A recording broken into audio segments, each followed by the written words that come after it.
To your 4 to 5, I'm Eric Chilton, here at home, joined by Maddie Gardner and Ben Briscoe. Don't forget, the 4 to 5 is an interactive show. We want you to chat with us. We're live on our Facebook and YouTube channels right now on WFMY News 2's channels. During the breaks, keep talking with us. We try to engage as the show's going on and during commercial breaks. Absolutely. Use our hashtag 4 to 5 to stay connected. All right, let's get you up to speed. We'll start here with your 4 to 5 roundup. Greensboro police are investigating a double shooting that left a man and a woman dead early this morning. Police identified the victims as 34-year-old Rodney Latoy Stout and 34-year-old Bakia Abdullah Douglas. Family members of Douglas tell us she was a mother of 8 who moved to North Carolina to provide a better life for her family. North Carolina A&T sent out an Aggie alert to students and staff because the shooting happened near campus. One of those alerts described the suspect as a man wearing a white t-shirt, black pants, and a black mask. Another record day for COVID-19 cases all across our country. In Florida alone, 10,000 new cases were reported. City officials in Miami closed beaches for the weekend, but a statewide shutdown has not been ordered. In Texas, hospitals are working overtime to keep up with a record number of COVID patients. Texas is now mandating face masks in counties that have more than 20 confirmed cases. They're also banning public gatherings of more than 10 people. Team officials with the Washington Redskins are officially reviewing the organization's name. In a statement released earlier today, Dan Snyder, the team's owner, says they'll take into account the team's history and feedback from those in and around the organization. Several team sponsors, like FedEx, that sponsors the team's field, have called for a new name. We're going to dig deeper into those name changes coming up at 4:30. And finally, a Greensboro woman spent her Friday stepping up to help her community in a time of need. Tatiana Price spent the morning giving away supplies to help protect people from coronavirus. She says people started lining up at 5 in the morning to get their hands on things like Lysol disinfectant, face shields, and masks. She gave out everything in, get this, less than 10 minutes. And she does hope to do another giveaway soon. Governor Cooper is once again making national headlines, being called out by President Donald Trump on Twitter. Late last night, the president tweeted, "The governor of North Carolina made it absolutely impossible for the Republican Party to have its convention there, and we love the state. Millions of dollars and jobs lost by state. Vote for Dan Forest." Now, here's what the president considers impossible. Governor Cooper told Republicans because of coronavirus, they would have to do a scaled-back convention, do health screenings of everyone involved, and require people to wear face masks. So most of the RNC, it was moved down to Jacksonville, Florida, where starting this week, get this, people also have to wear face masks in public. A spokesperson for the city says they aren't sure yet if the mask will be required in August during the convention. Now, keeping an eye on coronavirus cases here in North Carolina, another record day, and not in a good way. Listen to this. Today, state health leaders reported the largest single-day case jump and the highest hospitalization day since the pandemic started. Now, these are the numbers. We want to dig in more. DHHS reported more than 70,000 total cases now, up more than 2,000 since yesterday's noon update. At least 71% of those cases are presumed recoveries, and we'll get a new recovery update on Monday. At least 951 patients are in the hospital right now, with only 89% of hospitals reporting data. Now compare that to 912 yesterday, with 93% of hospitals reporting. Until now, we have seen the hospitalization curve flattening. And at Greensboro's largest health system, hospitalization rates held fairly steady over the last 4 weeks. At Cone Health Rep says as of last night, there were 57 COVID patients at Cone hospitals, and 4 of them were on ventilators. 3 weeks ago, they were treating 55 patients with 7 on ventilators. Well, those numbers are why doctors say it's important to wear a face mask every day, and especially over this holiday weekend. Cone Health's chief physician executive says you should avoid crowds this 4th of July, but if you don't, be sure to have your mask with you. Outside is better than inside. Fewer people is better than more people. And as unusual as it may be, we should all wear masks when we're around folks. So the risk of spreading the virus can increase if you're planning to celebrate the 4th this weekend. Again, the message from health officials is loud and clear. Bring that mask with you no matter your plans. And the same rules hold if you're staying here as if you're traveling. Stay away from each other, wear a mask, wash your hands. Now, if you are traveling this weekend, especially somewhere crowded like a beach, health officials recommend you self-quarantine for 14 days once you're back home.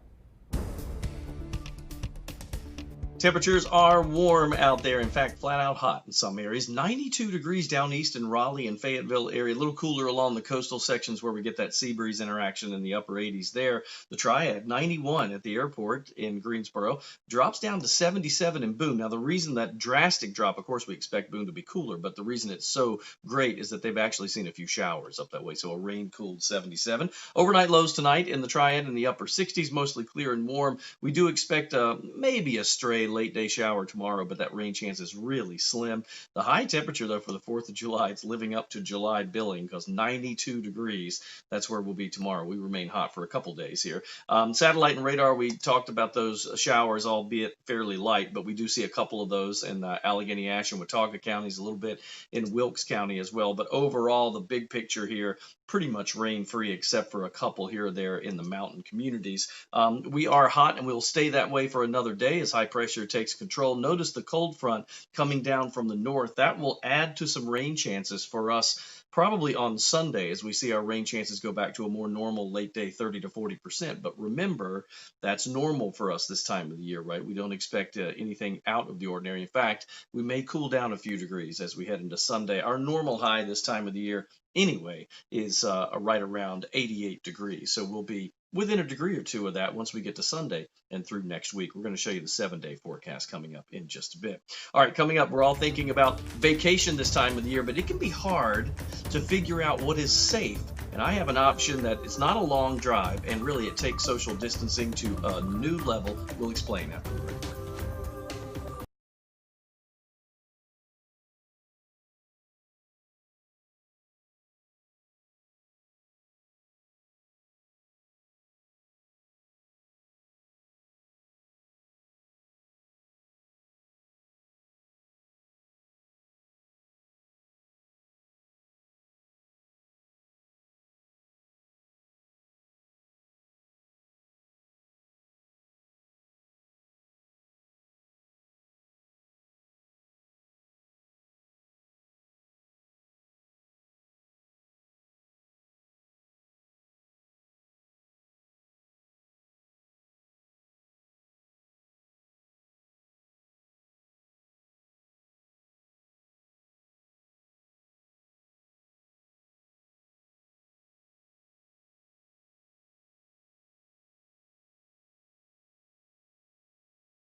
All right, I want you to forget the expensive vacation this summer. In fact, you may be leery of some of the normal vacation spots because of COVID-19. So there's a nearby destination that is loaded with outdoor activities to keep you safe. That social distancing thing there. Troy Mabe with Stokes County showed us around. Hey, Tori, it sure is beautiful country up that way in Stokes County. And a lot of folks, I think everybody just thinks of Hanging Rock State Park, but there's more than that up there. Oh, for sure. There's so much to do and enjoy here in Stokes County, from the Dan River to the history, the zip lines, the small downtown areas with unique shopping and restaurants. Most people have been coming to Hanging Rock, and maybe they're camping out at the campsites, and they're finding out that they want to enjoy some river or some water adventure, and they go out to Morotoc Park, which is in Mayberry. People are really enjoying the water adventure on these warm days we've been having lately. So everybody talks about the Hanging Rock trails, the hiking trails, but there are some little known trails that are pretty cool too, right? Yes, you can access the Indian Creek Trail from outside Hanging Rock State Park down at the river access on Flincham Road. And you have a lot of water crossings that you would cross there. Great for picnicking, and it'll lead you up to the Window Falls and Lower Cascades. That's another attraction outside of the park.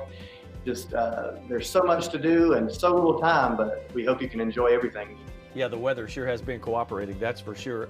Did I hear you talk about zip lines? Because I love those things. Oh yeah, the Carolina zip lines over on Highway 66 in Westfield. That is a great attraction for locals and for visitors. They've updated some of their lines over the winter and early spring when they were closed, but now they're open. And doing group visits, you can schedule your trip on the zip lines. You can always look online for discounts, and that is just a thrill. They even have a tandem zip line where you can race in with your other friends or family members. It's just a great asset and adventure for Stokes County. It sounds like so much fun. I'm ready. I'm gonna hop in the car right now. Thanks, Troy, for all that information. Yes. Look forward to seeing you, and the road trips and just the views of Stokes County are awesome. So if you need more information on this story is already on our website, WFMYnews2.com. Check it out there, and we've linked you to their website so you can check it out. And Maddie, I know you're familiar because that's up near our neck of the woods where we grew up, but it is a beautiful county with lots of activity. I didn't realize how much they had to do there, Eric, so I'm glad you did this story. It's what they say, it's right under your nose the entire time. It's literally right up the road from our hometown of Mount Airy there, and really from Greensboro too. It's a short drive. I want to see you on a zip line. Oh, yeah, I'd like to see myself do that too. I think you can do it. If you go, please promise me you'll take a GoPro. I'll video. I'll selfie the whole way. Sounds good. All right, Ben, what's going on? Guys, I am actually over the weight limit for most zip lines, and yeah, that one hurts the ego. So, 210 has been tracking lots of complaints about fireworks on the Nextdoor app, and people on Nextdoor are saying they can't really tell if they're hearing gunshots or fireworks, so we found a way to tell the difference. Take a listen to the two.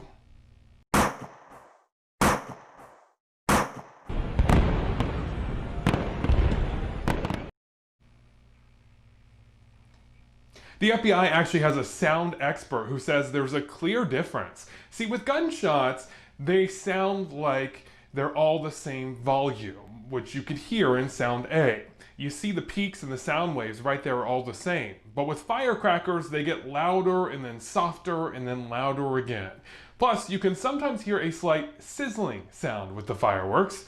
By the way, North Carolina has some of the toughest restrictions in the nation on fireworks. That kind that fly up into the air and explode are illegal for personal use. Anyone caught using them can be fined up to $500. If you have questions about fireworks legality, contact your local city or county fire marshal. And fireworks, of course, are associated with many of celebratory events, not just the 4th of July. So where did that tradition of setting them off start? 212 Knows, Tanya Rivera breaks down the history of fireworks.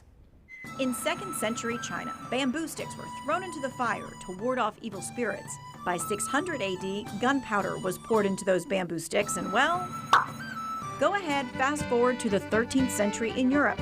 By that time, gunpowder was put in paper tubes and used for religious festivals, entertainment, and illumination. Historians believe fireworks were brought to the U.S. from Europe and, yes, used on the very first Independence Day. Here's a quote from John Adams.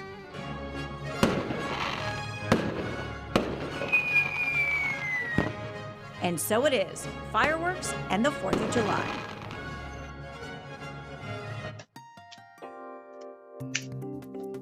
We look at the 7-day, and in the short term, we remain hot. We're in the low 90s today. That's exactly where we'll be for your 4th of July. 92 degrees. It'll be hot and dry.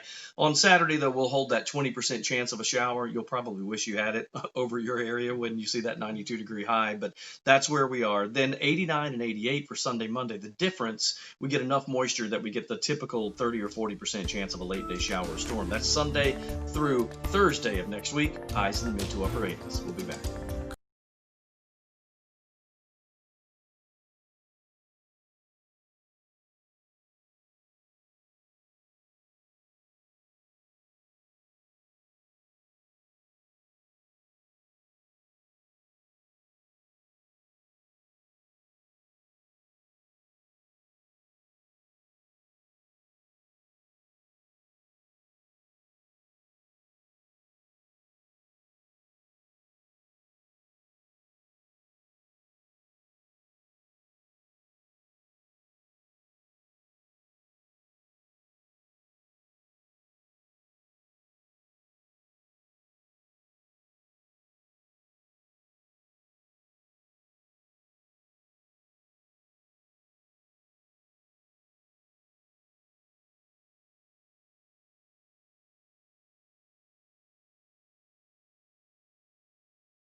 Yeah, these days having a mask is about as common as having your cell phone on you.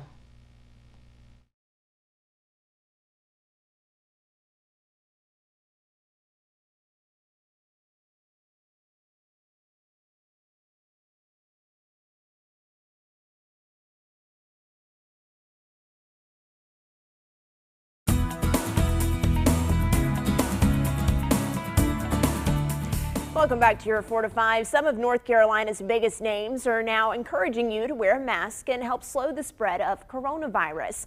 The UNC basketball team Twitter account just sent out this video. It features Coach Roy Williams putting on a mask and asking you to wear one as well. The video includes the hashtag face masks for fall sports.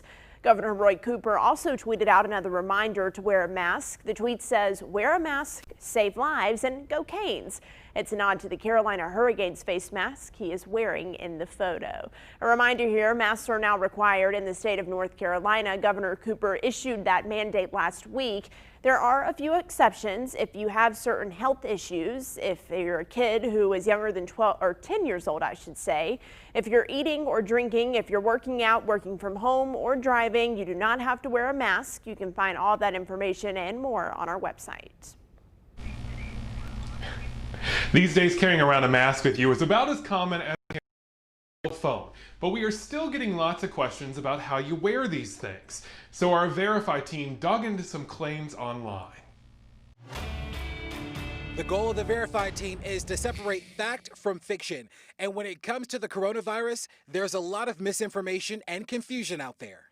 Take these Facebook and social media videos claiming there are 2 ways to wear a medical face mask to protect yourself against the coronavirus. They claim if you're sick, wear the face mask blue side out so you don't spread the virus. And if you're healthy, wear the white side out to viruses from coming in. So we're verifying, is there a correct way to wear a traditional blue and white medical face mask?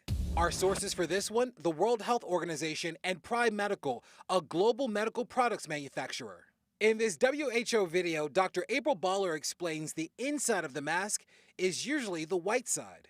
And this infographic says, ensure the color side faces outward. We also checked with Prime Medical and it says medical masks are made to be fluid resistant with the waterproof layer on the outside to minimize the amount of fluid that could transfer from the outer layers through the inner layers as a result of a splash or spray.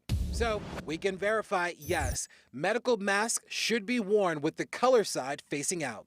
You know, a lot of people seem to have questions about how to wear the mask the correct way. As a matter of fact, it's one of the top stories on our website, WFMYnews2.com. So as you just heard, if you're wearing a medical mask, remember the blue side should be facing out. If you don't have a surgical mask, don't worry. Things like bandanas or scarves can work just as well. But the key here is that if you're wearing one of those options, the most important part is to make sure that your nose and your mouth are covered. Of course, all that information is on our website, WFMYnews2.com. We'll be right back.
Here's a look at temperatures across the area, and we are hot, hazy, and humid. Now, if you were watching earlier in the show, we were showing you Galax, and that area was around 77 degrees. They've jumped up to 82, and you may be thinking, well, how does that happen? Well, they had some rain. So once the clouds move by, and these showers are very small, they're not very widespread. So once it moves out, heats right back up pretty quickly. It's probably fairly muggy even for the mountain communities right now. 91 in Greensboro, 94 in High Point, a 90 even for Lexington, Asheboro, and Siler City.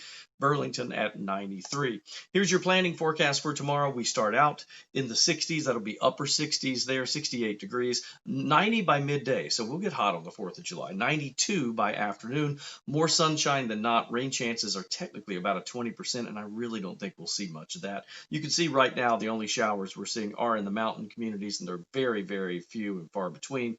Boone getting a little bit of rain as we speak right now. On the wide shot here, again, not a whole lot of anything. We are fairly dry. We will stay that that way and hot through tomorrow. See the high pressure to the north, but more importantly, that cold front will bring rain chances up on Sunday. We'll show you the 7-day coming up. We'll talk about the rest of the weekend. Well, are you a professional dancer, or maybe you've learned a new TikTok dance? Well, downtown Greensboro wants to see your moves for National Dance Day GSO. It's happening later this year, but your videos will be part of a special project for the event. Now, if you're interested, send in a clip of yourself dancing in Center City Park or LeBauer Park. The only rule here is no cursing in those videos. You can post it to Instagram and tag Greensboro Downtown Parks, or email the video in. The deadline to submit is July 10th, and the event is on September 19th. Ben Briscoe, what you got going on? What moves can you show us here in your little box? A little robot. That's good. You know, I am a terrible dancer. I will own up to that. But I will tell you that in my house, we have dance parties all the time. You crank up that music and you dance for hours because it just relieves so much stress. Don't you think, Eric? Yeah, I've decided that I will stop dancing at home because all of my kids, including my 7-year-old, all go, Dad, no, just stop. So I quit. I stir it up a little bit, and then that's it. And they'll say no. A little Cabbage Patch action going on over there, That's right. Chili. That's right. I bet you can moonwalk or something crazy like that. That's good. We'll put together a 4 to 5 dance to submit. I know I love dancing after either a long day at work or since I've been working from home more often. If I just get stressed out, I'll just turn on some Whitney Houston, and my poor neighbors beneath me. I'm sorry, folks. All right, the 4 to 5 is heading to break, but we will be right back. Keep that conversation going on our Facebook page. Use our hashtag. It's right here, 4 to 5. We'll see you after this.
Hey, Luke, mic check, please.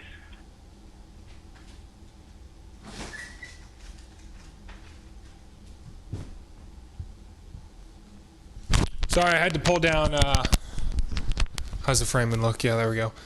Mic check 1, 2, 3, 4. I'm breaking out like I'm a teenager. Mic check 1, 2, 3, 4.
Good afternoon. Welcome back to your 4 to 5. I'm Eric Chilton, joined by Maddie Gardner and Ben Briscoe. Look, we're here to inform you, stay connected. We want to make sure that you feel like you're a part of this as well. You know how I know we do that? Because it says so in my script right here. Isn't that right, Maddie?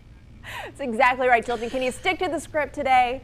Just do what we tell you to do, and it'll all be fine. No, I'm just kidding. Join our conversation this afternoon. We're live on Facebook, as Eric Chilton already told you, but we want you to use our hashtag Fortify to stay connected. And we'll start here by getting you caught up with your 4 to 5 roundup. Chicago has joined the list of places requiring travelers from North Carolina to self-quarantine for 14 days. That travel alert goes into effect this 4th of July weekend. Several places like New York, New Jersey, Connecticut, and now Chicago are urging the quarantines for travelers coming from places with a high number of coronavirus cases. And that now includes North Carolina and a handful of other states like Alabama, California, and Florida. A popular Outer Banks water park says they're not going to open this summer. H2OBX Water Park posted the announcement on Facebook today. The post says because Governor Cooper extended Phase 2 until July 17th, they're unable to reopen.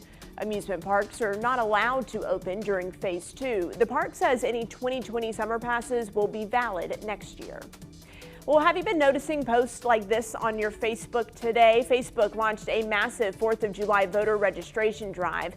The social media company announced last month that they would be launching a voter information campaign this year. One of their goals is to get 4 million voters registered before the November election. Anyone older than 18 would have seen one of those notifications with a link to your state's website to register.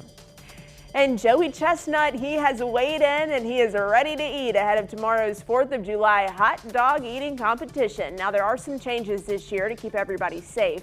Instead of 15 competitors, only 5 eaters on the men and women's side will participate. The event will not be taking place on Coney Island this year, but in a private location with CDC guidelines in place. Now, in case you forgot, Chestnut, he holds the world record for eating 74 hot dogs and buns in just 10 minutes. That would make me sick to my stomach, Maddie. Just like the fact that a Greensboro tradition has to be put off this year. The Fun 4th celebration downtown is not happening because of coronavirus. You know, it draws thousands of people, there's great food, lots of vendors and concerts. Well, we're also finding that Candace Red learned it is hurting the businesses downtown that were already struggling. Right now, you're looking at video of last year's Fun 4th Festival before the coronavirus pandemic hit the U.S. City leaders and organizers made the tough decision to cancel this year's Fun 4th Festival due to the health crisis. Well, the 46th annual celebration would have been held today and tomorrow with a freedom race, street festival, American block party, and fireworks show. The patriotic event usually draws a crowd of more than 100,000 people to the Elm Street corridor each year. The cancellation of the event is a major financial hit to downtown Greensboro. Now, even though the festival is primarily free, it still manages to bring reportedly more than $1.5 million in economic impact. Festival goers spend big each year at the hundreds of vendors, restaurants, retailers, and other businesses associated with the event. It's a hit all around the board for the community because it's everybody's downtown, and it's a hit for the restaurants and the retailers. And so please, I hope folks will come downtown and still support the retailers and the restaurants because they're still open. Even though the Fun 4th Festival is canceled this year, the city is still working on a plan to bring revenue back to downtown Greensboro. Well, that plan includes a possible reopening of downtown Greensboro Street Festival in August under tight CDC guidelines. Well, for more details on that, all you have to do is visit our website. That's WFMYnews2.com. Well, the radar showing a couple of showers and sprinkles in the mountain communities, but they're very widely scattered. We don't expect to see anything from that across the triad, and really very little even in the mountain communities as well. When you look at the systems, I want to show you that cold front to the north. It will not get here tomorrow, but Sunday, that could make a difference. Notice how it looks like the rain chances are kind of going up a little bit as we get into Sunday afternoon and evening. This is the typical late day pop-up summertime showers, not a big rain event. It's just we've been so dry lately, it seems that way to us. 20% chance of a shower tomorrow afternoon and evening. I don't think we'll see much at all. And then Sunday, we can bring that up a little bit. When you look at the long range here, after tonight's low of 68 degrees, we'll shoot up to 92 for Saturday. Then a 30 to 40% chance of late day showers and storms. That's Sunday, Monday, Tuesday, Wednesday, and Thursday. Our forecast not changing a whole lot. 89 Sunday, 88 Monday. We'll bottom out around 86 to 85 for Tuesday, Wednesday, and Thursday, and then dry again on Friday and back up to 87. It might be the end of an era for the Washington Redskins. Team leaders confirm that they are officially reviewing options for new names. This after one of the team's biggest sponsors called for a change. Luke, a lot of people weighing in online about this. It's really gaining some traction. Yeah, Ben, it really is. This all started about 24 or so hours ago when FedEx, the company with the naming rights to the stadium, asked the franchise to change their name. And once they said that on Thursday, this has really started to gain traction and those talks have officially begun. And so today the Redskins announced, like you just mentioned, they will undergo a thorough review of the team's name. In fact, it's been reported a group of investment firms and shareholders signed 3 separate letters to Nike, FedEx, and PepsiCo to end their relationships with the team unless they change their name. PepsiCo saying in part they believe it's time for a change and they're pleased to see the steps the team announced today, and they look forward to a continued partnership. While team owner Dan Snyder also shared his thoughts, saying, quote, "This process allows the team to take into account not only the proud tradition and history of the franchise, but also input from our alumni, the organization, sponsors, the National Football League, and the local community it is proud to represent on and off the field." So there is still much more to dig into, many more voices to hear about this issue, including former Panthers head coach Ron Rivera and now the Washington head coach. We'll hear from him coming up at 5 and 6 o'clock right here on WFMY News 2. All right, Luke, thank you so much. So this is a two-way street here on the 4 to 5. We talk at you, but we want you to talk back. And this story has a lot of you speaking out on WFMY News 2's Facebook page. We'll go through a few of the comments here. Warren says finally about the name change. He is happy to see it, possibly. Marty Jones says leave it alone. It has been that way since 1933. And Richard Clifford said, I say get rid of the whole franchise, but I'm a Dallas Cowboys fan, so I may be a bit biased. You can continue to comment about this story and any others. Just use our hashtag 4 to 5. You know, when you think about Mayberry, a lot of things come to mind: home cooking, friends, family, even cute little redheaded kids. But you might not think of whiskey. Well, Van McCoy does, and he tells us about his unique path to his current self. Take a look. Man, I think this is so cool. What you're doing is really neat, and plus the name is awesome too. Let's start out with a little bit of your backstory, and then we'll talk about what Mayberry Spirits is all about. Sure, Eric. Well, I grew up in Mount Airy in Mayberry, and you were one of my classmates. I left when I was 16, quit high school, went to Georgia Tech to study astrophysics, got tired of the stars, and moved on to the heavens and was a contemplative monk all over the world, Switzerland, Ireland, Minnesota, Wisconsin, etc. for about 25 years, so Gregorian chant and philosophy and theology and counseling and all sorts of things like that. But moved back to Mount Airy about 8 years ago to care for my elderly mother. I'm the only relative that was left, and her health was failing. Needed something to do, and had lived in places, monasteries that made beer, wine, and spirits, and thought, well, the wine industry has taken off here in North Carolina during my 25-year absence. Craft brewing's everywhere, so hey, let's look at doing some craft spirits. So from monk to moonshine, I like to think it's all about lifting yourself. So. I love that phrase, from monk to moonshine. Not many people have a story like yours, Van, that's for sure. Let's talk a little bit about the business. What is it, and where can we find your products, that type of thing? Well, we're a boutique distillery, kind of even a notch different from the craft. We make products that no one else makes on the planet. Our first line out has been a single malt sorghum grain whiskey, so all sorghum, there's no corn, oats, rye, or barley. Very unique, very smooth kind of product that any whiskey lover is really going to appreciate. And I'll be coming out with a Chamberson brandy aged in pecan and hickory woods in the next few weeks as another unique product. But we focus on unique things, liquid art, if you will. We also make gourmet baking extracts and flavorings, vanillas and citrus line, for example. We also infuse our whiskeys into hand-rolled cigars, and in our tasting room, it's all artisan products, whether of ourselves or of other people in the North Carolina region. So we're really trying to focus on an artisan experience and a little bit of that Mayberry hospitality, where the experience makes you feel good when you come. We're consistently the #1 TripAdvisor thing for this part of the state because it's a great experience.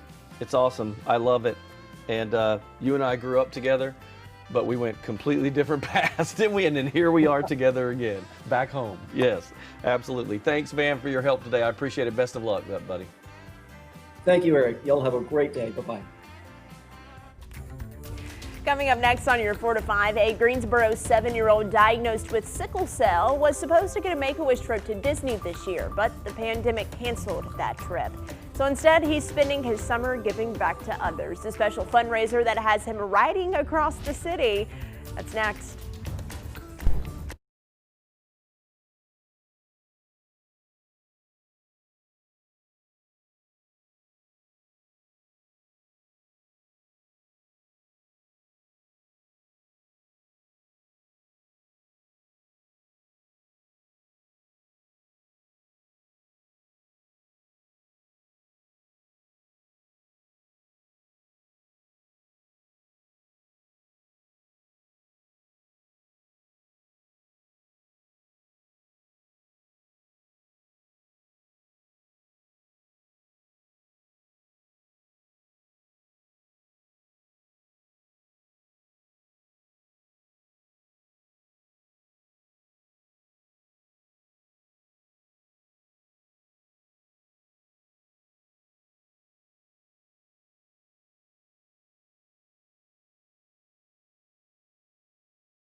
A 7-year-old boy in Greensboro is using a summer of canceled events because of coronavirus to raise awareness about sickle cell. WFMY News 2's I'm Denise McMiller shows us how he's doing it on the seat of a bicycle. 7-year-old TJ Wilson looks like your typical kid enjoying a summer day, but he isn't. We first learned he has sickle cell right after he was born. So his dad and I, we were just unsure about what was ahead of us. But they'd come to learn their son has a heart of gold. He loves to donate money for various causes. One of the organizations he likes to donate to is the ASPCA. To cope with the coronavirus woes, TJ and his mom, Rontura Wilson, ride bikes, but he's using the daily activity to make a difference. And I told my friends and family that TJ was going to ride his bike for 2 miles each day. And we just asked for donations of any amount. Each day this week, TJ'd hop on his bike, gifted to him by the Greensboro Police Department, and ride. His mom would document and post updates on social media. So far, they've exceeded their goal by more than $400. Sickle Cell Agency, Victory Junction, Camp Carefree, and Make-A-Wish. Yep. Those are the organizations TJ says he's giving his proceeds to because they've all helped him on his journey with sickle cell. It just makes you proud as a parent because his dad and I always tell him, you know, you can't use this as an excuse. You have to be strong. We know that you're strong. I get tired a lot. TJ says his illness won't keep him from putting the pedal to the metal and making a difference. Well, the Wheeling with Wilson fundraiser was supposed to end today, but after seeing all of the support from you guys and the community, the Wilsons plan to expand the fundraiser with other families who have children with sickle cell. Such an awesome story. So anyone itching to just hop on a plane and go somewhere? Yeah, I feel you with that one, that's for sure. I'm with you on that. Now, with the coronavirus pandemic, of course, limiting a lot of travel, air travel, especially right now, an airport in Taiwan came up with a solution. It's a way to give people a travel experience, but they're going nowhere. They gave out fake itineraries, had people check in, go through customs and security, and then actually board an aircraft. But that is where your trip stopped. You didn't actually go anywhere. You may be wondering who would want to do this. Well, a lot of people, it looks like 7,000 people applied for that fake experience. They chose 60 of them. So there was a real reason for all this fake travel, though. The airport simply wanted to show off renovations that wrapped up earlier this year, and the passengers had not been able to see it just yet. That may be the only way I would get on a plane right now, is to go there, look at it, and leave. So different strokes for different folks, right? This is the worst part of air travel for me. Waiting in line, going through security, trying to get through customs, waiting for your group number to be called so you can get on the plane, trying to get your bag in the overhead bin. No, I just want to blink my eyes and be at my destination. But it looks like they got some free snacks and goodie bags. So I can see some of the perks there. Ben? Speaking of snacks, Maddie, I actually missed traveling so much that I went out and bought a big jug of the peanuts because I was just craving them. It's been so long since we've been anywhere, really. I remember last time I went home to Mount Airy, my mom had those airline cookies, the Biscoff cookies, yes. And I was like, I feel like I need to be going somewhere that's good. if we have these out and eating those. So, yeah. Everybody be safe. All right, Ben's gonna have a snack. We're gonna head to break, but we'll be right back after this.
So your forecast showing hot temperatures for us. Not only today, we're in the low 90s today, but same story tomorrow. Your 4th of July forecast is a pretty good one, though, when it comes to sky conditions. We don't have to worry as much as we normally do for late day showers and thunderstorms. In fact, it's only at 20%. Some of the models don't show much of anything at all. So sunshine tomorrow at 92. Sunday, back to normal here, at least as far as rain chances go. It's a 30 to 40% chance each afternoon and evening, Sunday all the way through Thursday of next week. Upper 80s Sunday, Monday, mid 80s Tuesday, Wednesday, Thursday, and Friday's dry, back to 87.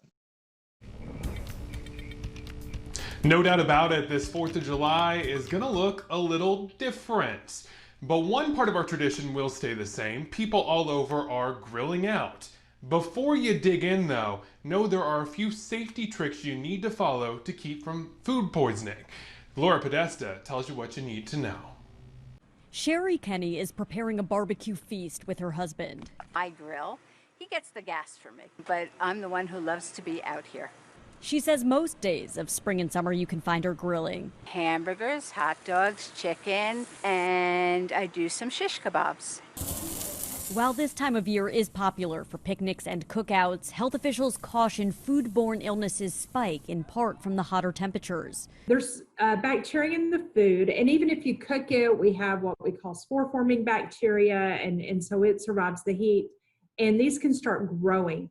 And so at a higher temperature, the bacteria grow much faster, so your risk increases. Dr. Mindy Brashears oversees food safety at the U.S. Department of Agriculture. She says keep foods cold until you're ready to cook them, and use a food thermometer to make sure meats are cooked to the right internal temperature. Don't rely on color. Color is a poor indicator. So use that thermometer, make sure it's cooked, and then put it on a clean surface, a clean plate, or other cutting board or something before you bring it in to serve. And once you're done eating, get everything back into the fridge quickly. If you're outside and it's like 90 degrees, the bacteria grow even faster. So we say get it back inside within an hour. Sherry does all the food prep inside the house and pays attention to cross-contamination. Cutting boards have to be very, very clean. You don't put meat where you put vegetables. That's a big no. She says a safely prepared dinner makes everything more delicious. Laura Podesta, CBS News. Okay, when lunch or dinner is over, how long can you hold on to those leftovers? We checked with the United States Department of Agriculture and the Environmental Health Department. From the time the product is cooked, you can keep it for 1 week, 7 days. Experts say it doesn't matter if it's ribs or potato salad, you got 7 days max to store the food in the fridge. The freezer, on the other hand, gives you even more time. The trick with freezing is to make sure your food is sealed in airtight packaging and put it into the freezer as soon as possible so it can cool off quickly. All right, let's keep the food theme going. We know that the 4th of July is one of the most popular holidays to grill out. So the question is, what is everybody grilling? I'm not sure I agreed with this survey here, but we'll see. Google tracked the searches for how to grill different foods, and they broke down what people in each state were searching for online. So here's what everyone is interested in grilling in different states. In North Carolina, mahi-mahi. That's why I said, wait, what? I thought it would be hamburgers or something. It is hamburgers in South Carolina. Georgia gets fancy. They go lobster tails. Kentucky, pineapple. How about that? In Nebraska, it's asparagus, and in New York, it is clams. I asked everybody on the Facebook page, what is on the menu for your grill this weekend? Alex Stanley says ribeyes, corn on the cob, zucchini, and shrimp. You were speaking my language, Alex. Leah Sluter says we're grilling ribeyes, corn on the cob, and zucchini with watermelon on the side. We're also making homemade chocolate ice cream. Very good. Mitzi King Johnson says hot dogs with tater tots and watermelon on the side. And Summerfield Farms, not too far from me, it says we're having burgers. Easy as that. I'll take any and all, please. You know, I love 4th of July grill out food because it's just the quintessential American cookout. When I was growing up, we always had cheeseburgers, hot dogs, and my Uncle Robert's macaroni salad, which is so good. I miss it. Nice. Hey, no matter what you guys are cooking though, I do want to give you a 2 wants to know trick here. Don't use the wire brush because the bristles can get into your food. Use a raw onion instead and cut it in half and put that on once it's heated up, and you can get all the stuff off your grill safely. Yeah, we don't want any injuries this 4th of July, that's for sure. No wire brushes in our food, just some nice cheeseburgers cooked to perfection. All right, let's take a look now at what's coming up later on WFNY News 2 at 5. Dozens of large fireworks shows across the Triad are canceled, but some are still on. The community is still hosting 4th of July fireworks and how they're working to keep people healthy and safe this holiday weekend. That's next.